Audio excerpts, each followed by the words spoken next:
Thank you very much indeed for joining us on our press day.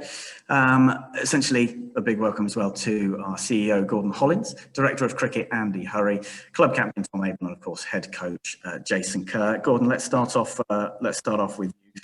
How would you describe your first year in post? Well, it's been interesting. It's certainly been a really interesting induction programme that Somerset gave me, because I actually joined the club 1 week before lockdown, the first lockdown back in March. So it's been interesting, but at the same time, it's given me the opportunity to just see how committed our members and supporters are. We had a phenomenal amount of support through donation of membership fees and the like over last summer. And obviously I've started to work with some outstanding people. So delighted to be here, albeit an interesting first 12 months. Andy Hurry, Director of Cricket, moving on to you. How impressed were you by the way that the players and coaches adapted to the situations that we found ourselves in last year? Yeah, good afternoon, everybody. There's no doubt that the last 12 months have been significantly challenging for a lot of people. And there's no doubt that within cricket as well, it's presented its own challenges. And now I look back with Jason, the players, the coaching team, the sports science and medicine team, and I feel proud in how they've adapted and creatively thought about ways to keep stimulating the players. And one of the things I'm most proud about is the fact that the attitude and approach that's been adopted by the players and how they've really understood how important it is to follow all the protocols. But there's no doubt that they've given it everything they possibly can. They've remained hungry to maximise the opportunities they've had in the winter. We've been fortunate that we've had exemptions, and we've been very fortunate as a club as well that we've had players and staff working since the middle of November. So I think it's been a very productive time, and it's obviously coming to a conclusion now with the final steps of our pre-season programme. And it's been great credit to our ground staff that we've had such excellent surfaces to prepare on and also compete on in our pre-season matches. And I think we're in a really strong position now, having had some initial challenges throughout the winter. Thank you very much indeed. Obviously, those of you present who have joined us today, you can obviously ask a question to the panel today. If you could just raise your hand, not your actual hand, obviously, because I can't actually see you. So raising your actual hand is of no use whatsoever.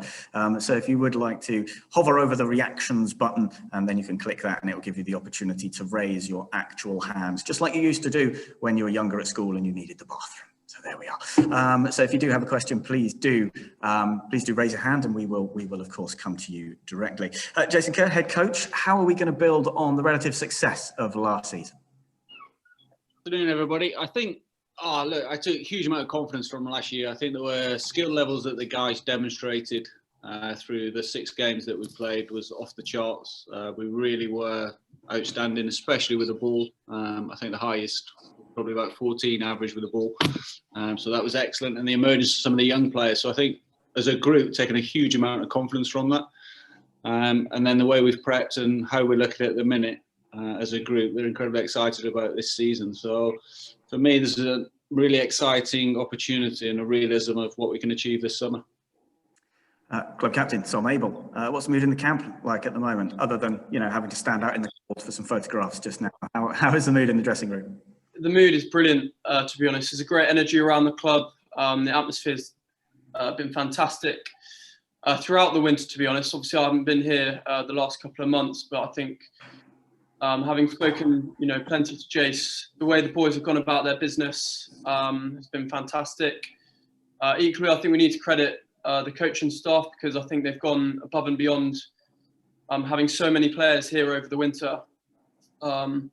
And guys have been really driven, sort of try and take their games to another level. As a team, we're certainly not content with where we've been the last couple of years. We want to keep trying to raise that bar. So, as I say, this time of year, there's always a great energy around the place, because guys are sort of really looking forward to getting stuck in and starting the competition. Okay, very much indeed. We've got a question from Matt Roller at ESPN Crick Info. Matt, fire away. If you could just say who your question is for first, of course. Can I do one to a few? If I start with Gordon, Obviously, the elephant in the room, I guess, this summer for county cricket is the 100. And obviously, the club's no longer hosting any of the women's fixtures. Could you just explain a bit about the club's outlook on that, and whether you're sort of still keen to host a ninth team with Gloucestershire a couple of years down the line? Yeah, look, thanks for that question, Matt. It's look, the 100. I know there's been a lot of debate in these parts about the 100, and I absolutely understand the reasons why that has been the case. But that said, the 100 is happening this year, and my job as CEO of Somerset is to ensure that cricket in Somerset and the Southwest benefits to the maximum possible extent from the objectives of the 100. Whether that be more people wanting to watch cricket, more boys and girls want to pick up a bat and ball, more interest on social media. My job is to ensure that cricket in this part of the world benefits from that tournament, at the same time as supporting our colleagues over in Wales to help them grow cricket in Wales, because that would be a good thing for everyone. So very pragmatic about it. In terms of the future, who knows? I think that the ECB's focus will be on getting the tournament off and running, getting that off to a successful start, and then who knows what happens to the 100 in the future, and we'll be open to discussions with ECB and any other parties on that at the right point in time, but that's not our focus right now. Cool, thanks. And to Andy, if I can next, just on the overseas players situation, obviously March and Belang is signed for the season. Are you expecting to sign a second overseas for the Blast? And obviously there's a clash now with the PSL, so is Babar Azam unlikely to come back? Yeah, we have been exploring the overseas situation. We've been monitoring the whole situation very carefully as well. And, a lot of people on the call today will be very, very clear and understand some of the challenges around the hectic international playing program. And as you alluded to there's a number of domestic global competitions going on as well throughout our season, with the CPL, and obviously then, as you mentioned, the rescheduled PSL. And obviously that takes players out of the equation. I understand as well there's a number of overseas potential candidate players that are a little bit uncomfortable about traveling at the moment, and they're not necessarily feel at risk from contracting the virus at all, but it's more around the isolation periods, both here in the UK. And I think one of the most impactful things is the isolation required when they do return home. It's important for us when we're considering any overseas player that, number one, it's the right quality. We've always had a philosophy here at Somerset that when we recruit overseas players, they've got to add real value to our environment. We also need to understand if there's going to be any impact from an England selection perspective. Are they going to have wider bubbles? Then I think Omar has already alluded to the fact that he's looking to rest potentially some players through the Pakistan and Sri Lanka series. Will that have an impact on us? So we get more awareness of that. That will have an influence on what type of player we might need. But underpinning everything, we've got a lot of confidence in the squad that we have here. We've got a lot of talent, and we want to create a lot of opportunity. And whilst we continue to monitor player availability, understanding what our needs are going to be, if we're going to bring anybody in, they've got to add real value. That's what's really important. So I've got no update at this stage, but we are monitoring that situation. We'll continue to explore that. And then when we do have any updates, we'll make sure that we communicate that, as we always do. Thanks very much. And lastly, if I can, to Jason, I spoke to you about him earlier in the winter, but I'm sure you are very pleased to see how well Jack Leach did on England's tours. And I guess it's a massive bonus that the championship schedule doesn't overlap too much with England's test schedule as well this summer. Excuse me, immensely pleased for him. He'd obviously had a tough 18 months up until that point. And I know how much work he put in before. Certainly he went to Sri Lanka, and then obviously had success in India as well. So that was brilliant to see. And the exciting thing for us is, he's been training with us the last few weeks. To see where his game's at right now is brilliant for him and certainly for us.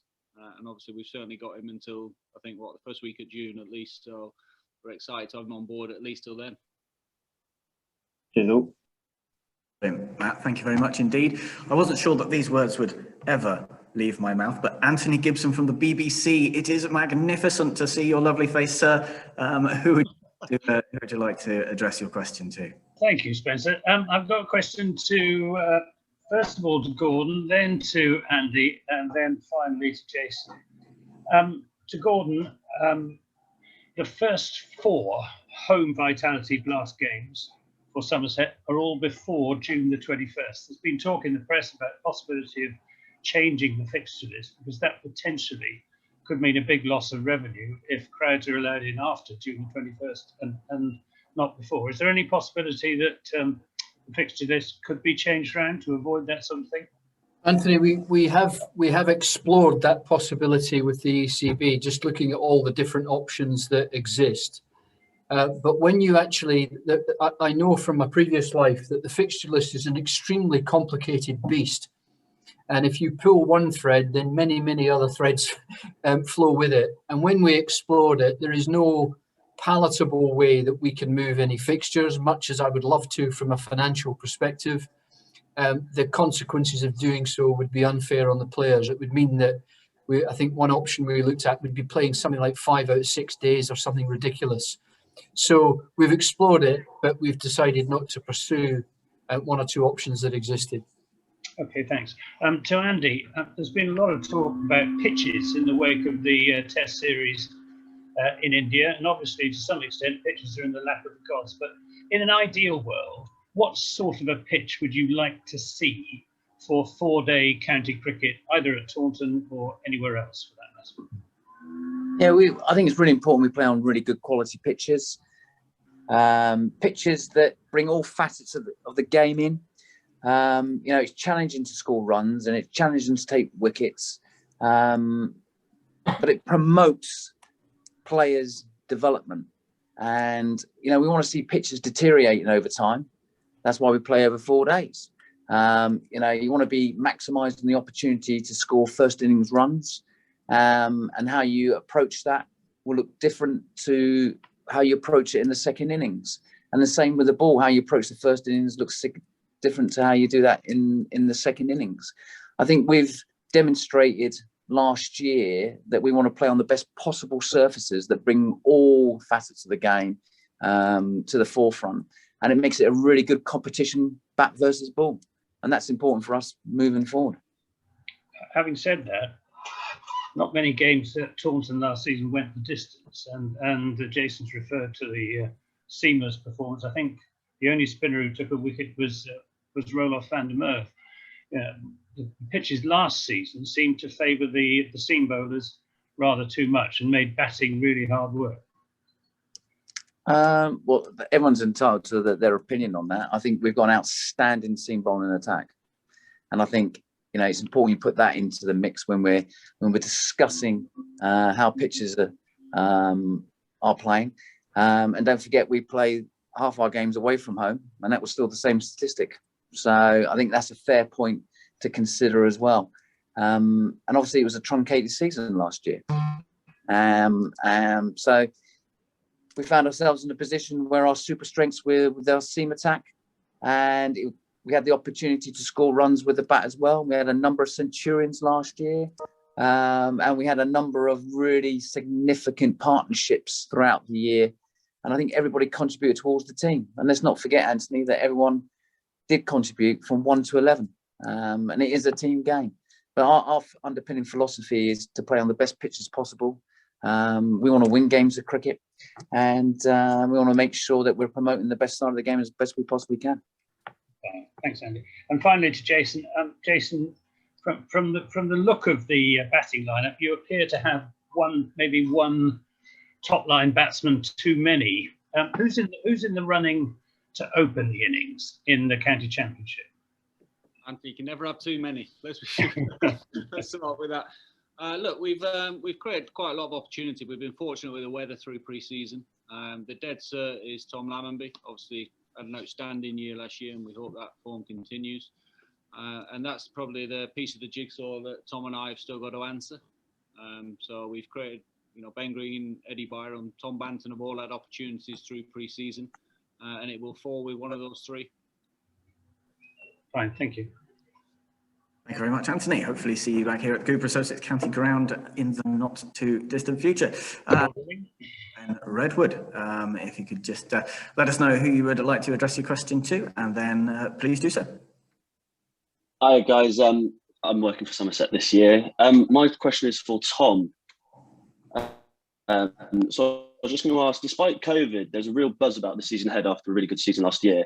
What can Somerset achieve this year? Certainly don't want to put any limitations on ourselves. Of course, going into the summer, you know, we have aspirations to win all 3 competitions. And I honestly believe, you know, we have the abilities in the squad to do that. I look at the depth and the competition we have. And I don't see there's any reason why we can't. You know, of course, it's going to be tough, and we're going to face challenges along the way. But I think we're always getting better as a squad. We're hopefully learning from our experiences over the last couple of years. And as I've alluded to earlier, I think we're a very driven group. You know, we had a taste of what success felt like in 2019, and you know, we certainly want to feel that again. As I say, in terms of the quality we've got at the club, you know, that fills me with a huge amount of confidence. And, you know, you marry that with the depth of talent, you know, I don't see there's any reason why we shouldn't be competing across all formats. Thank you very much indeed, Ben. Once again, anyone, if you do have any questions, please do raise your metaphorical hand by using the reactions button at the bottom, because as I say, if you raise your actual hand, I can't see you, so it's utterly pointless. So whilst we're waiting for further questions, we've got one from Sam Darling. Sam, please do fire away. And once again, of course, thank you for your efforts on the commentary over the course of the week. Who's your question for, Sam? Thanks, Spencer, and afternoon, everyone. Questions for Tom, actually, as well, please. Sorry to has March and Delanga settled into the squad? I mean, there was a quick bowler and a hard-hitting batsman that left the club over the winter, or just before the winter, but March has come in. I remember seeing him in the home game against Glamorgan last year. He was seriously quick, and he got a huge 100 for Glamorgan as well last year very quickly. So do you see him as a like for like, and is he... Sorry, just breaking up a little bit there. Talking Marchand, I think the first thing I'd say is, as a character, he's exactly what you want in your side. You know, he's 100% man, just a great bloke, and I know he'll give it absolutely everything. I like to think he's sort of fitted in seamlessly into the dressing room. He's already become a very popular member of the side, and as you say, he does bring that sort of X factor with the ball. You know, potentially that point of difference to complement, you know, what's already a very skilled attack. So we're very, very excited to have him at the club, and you know, hopefully he can be that sort of missing piece of the jigsaw and take us sort of one better this year. Thanks, Tom. I think my internet's pretty poor, so I'll leave it there. But thank you. That's all good, no problem. Thank you very much indeed, Sam.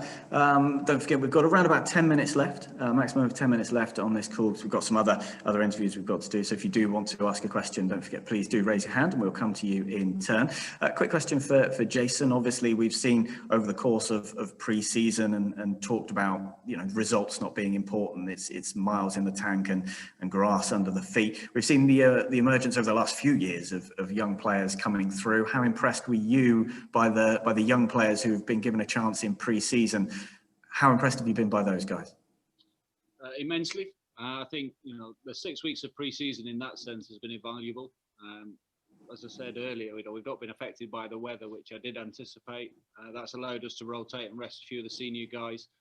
And there's probably too many to name, or if I do, I'm going to miss them. But we saw this week, obviously, Sonny Baker, Ned Leonard, excellent with the ball.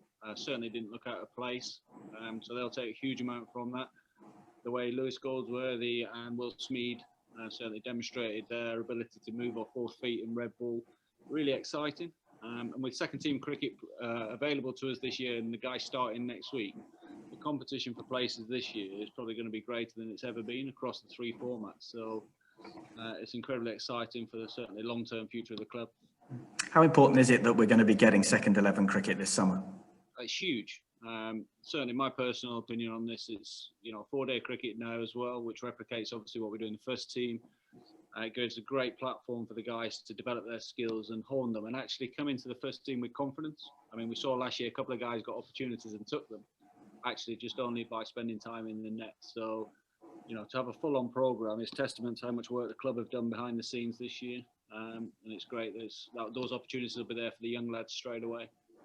Once again, as well, we see the second 11 fixtures have been structured to mirror those of the first 11, so that the championship is being played in a block, as is the white ball game. How important is it that that is the case as well? I think with how hectic the first team playing schedule is this year, obviously the introduction of the 100, there's limited time going into the T20 Blast. So we've got, I think, probably 5 or 6 second team fixtures leading into that. So the guys that potentially aren't in red ball will get an opportunity to hone their skills ahead of it. So it gives those guys a slight advantage. Some of the guys, maybe Abe's, will have to go straight in. I think there's a day in between. So again, the modern day cricketer is incredibly adaptable as well. So in a perfect world, you'd have some time to prepare everybody.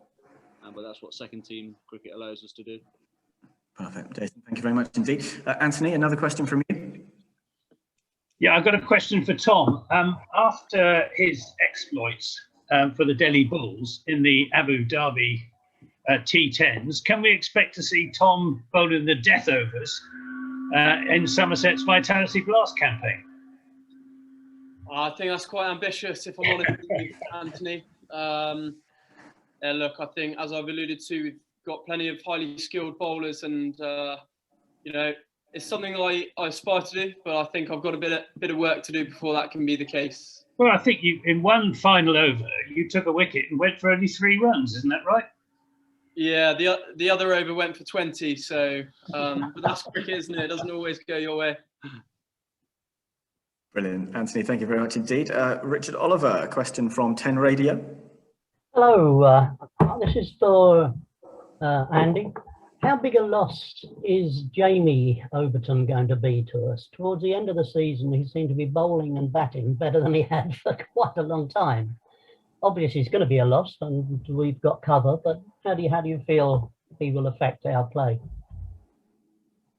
Yeah, I think losing Jamie, Dom, and Nathan as well, 3 players that have come through our system. They've learned their craft in second 11 cricket. They'd earned the opportunity, specifically with Dom and Jamie, to play first 11 cricket. They do leave a hole. We're going to miss them. And obviously, we aspire to keep all 3 of them, but they wanted assurances, which we couldn't guarantee them at that time.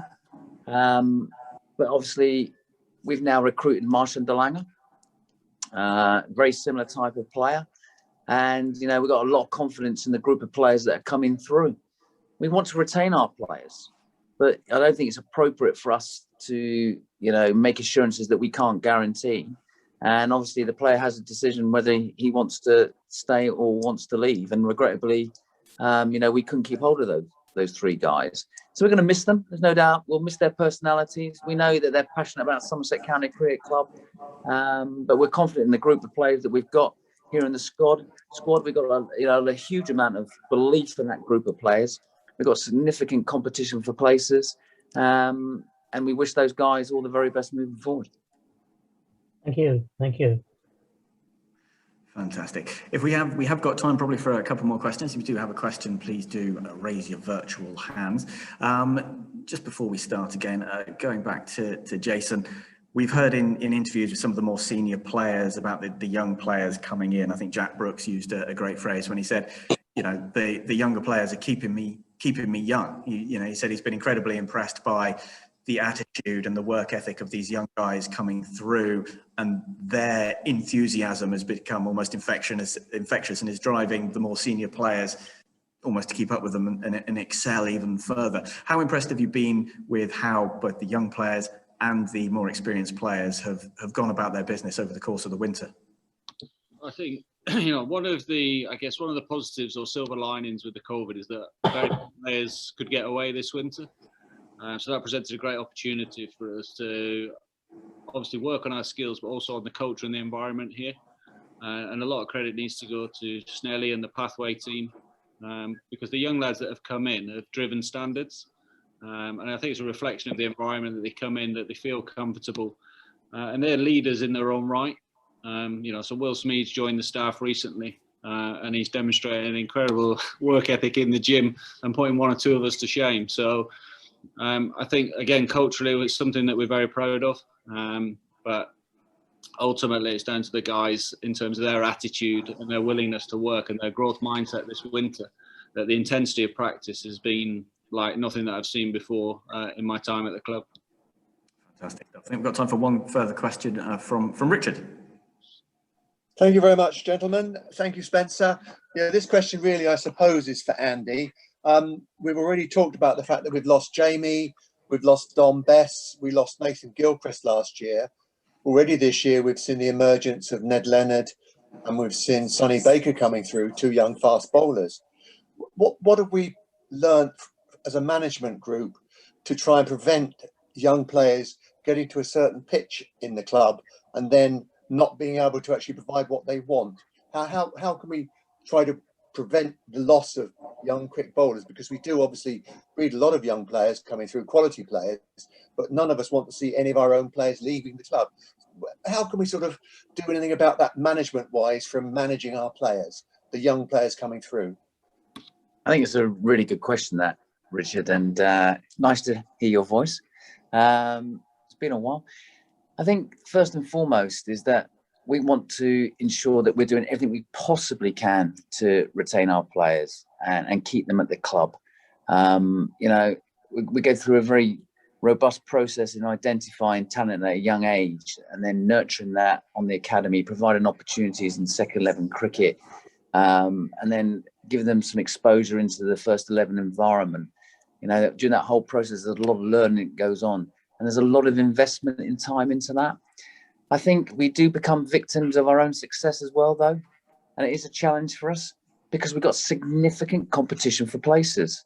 And, and we have been relatively successful. We're competing for silverware. And, it's important for us that we're selecting sides that enable us to give us the best possible chance of winning games. And as a consequence of that, we can't keep everybody happy. It is challenging. I think it'd be more of a question for us if we weren't producing players and we weren't competing. So, it's a tough one for me to answer, Richard, but, underpinning everything we want to do, we want to ensure that we're retaining and we're keeping players here. And that'll be something we'll have to continue to individually manage moving forward, because there's no doubt that it is difficult to keep everybody happy all the time. Thank you very much, Sarge. Sorry, Richard, I would also just like to add that I think from a playing point of view, the way I believe our sort of playing group gets managed is phenomenal, to be honest. Clearly there's a lot of competition within the group. I think the management of every player really has been phenomenal. And of course, there comes a point when individuals have obviously their own aspirations and their own goals, and obviously they make decisions to follow those. But in terms of the management of players, I don't think we could ask for any more. Thank you very much, Tom. Thank you very much indeed, Richard, and thank you, of course, Gordon, Jason, Tom, and Andy for joining us on this Zoom call.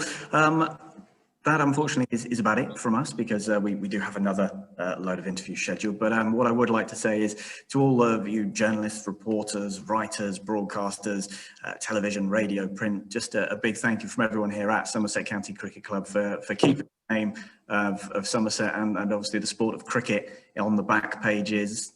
Thankfully not on the front pages too often, but giving us column inches, giving us time on air, and of course giving us time on screen. So a big thank you to all of you. Hopefully we will see you all in person this summer. But a big thank you to all of you for joining us. Thanks for everything, and hopefully we will see you for a big celebration but open top bus parade at some point during the course of September.